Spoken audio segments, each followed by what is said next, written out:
Jupiter হলো আমাদের বিবেক আর সান হলো আমাদের আত্মা।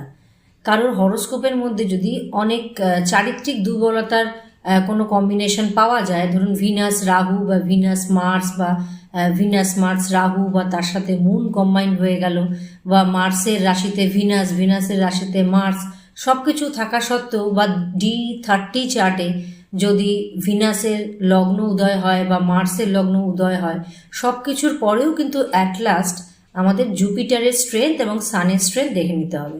এই দুটো প্ল্যানেটের মধ্যে যদি স্ট্রেংথ থাকে, তাহলে ব্যক্তি কিন্তু সব রকম চারিত্রিক দুর্বলতার কম্বিনেশন থাকা সত্ত্বেও কিন্তু একেবারে নিজেকে কন্ট্রোলের বাইরে যেতে দেয় না। তার আত্মসম্মান জ্ঞান এতটাই প্রবল থাকে যে মনের ইচ্ছা হলেও কিন্তু সে নিজের উপর একটা কন্ট্রোল ধরে রাখতে পারে।